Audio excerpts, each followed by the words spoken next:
America isn't the only country facing economic pressure and social volatility from unrestrained immigration. Just 3 years ago, Europe faced its own wave of migrants from Africa and the Middle East. The German Chancellor Angela Merkel responded to this by accepting nearly 1 million migrants in a single year. Adjusted for population, that would be like this country taking in 4 million in just 12 months.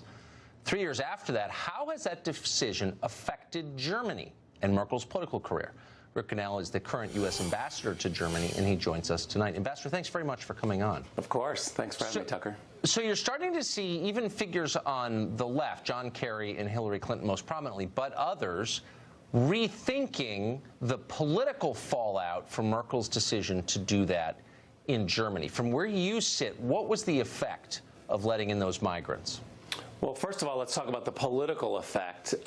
There was no plan in place, so the policy really fell apart.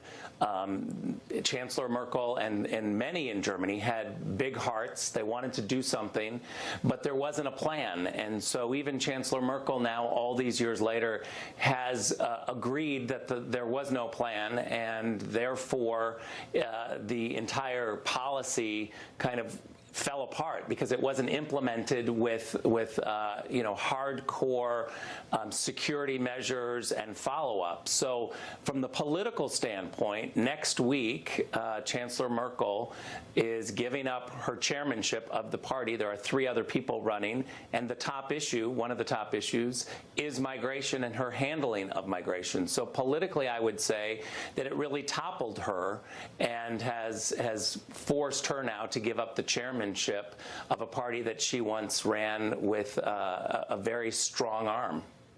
What's so interesting watching Germany from here is how the German press and its cultural leaders responded. So this was 3 years ago, and it was immediately obvious that a lot of ordinary Germans didn't like it, and that it was causing the crime rate to go up, and that it was causing economic pressure on ordinary Germans. But people weren't allowed to say that for a number of years in public, or am I misreading it? No, you're exactly right, and I would even go so far as to say that we still have that problem here in Germany. There's still an overreaction if you complain about wanting secure borders or just an orderly process. Look, this is not about whether or not you have a heart. This is about whether or not you have a plan.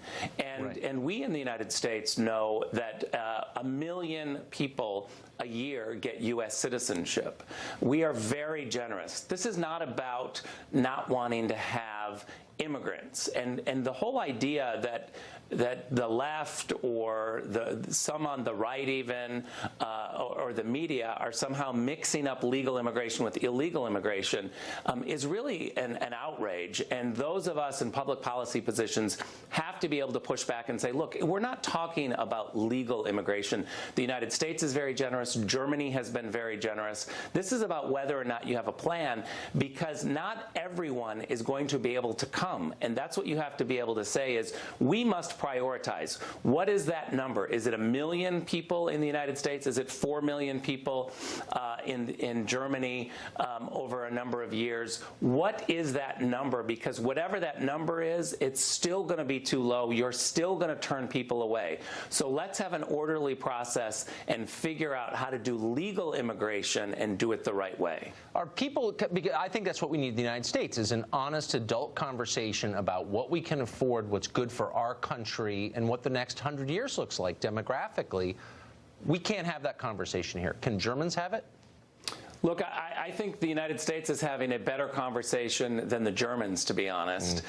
This has largely been controlled by elites in Berlin, but normal everyday people are beginning to say, wait a minute, this policy is not working. This is not about being generous. We are very generous. They have a lot of open borders throughout Europe. But I would also argue that the mistakes of Germany, Tucker, have rippled throughout all of Europe, because we've seen in Austria, for instance, with Sebastian Kurz, who came in with a platform to say, we must have security and a set of rules. This is not about not being generous. This is not about not being open to immigrants, but this is about just having rules.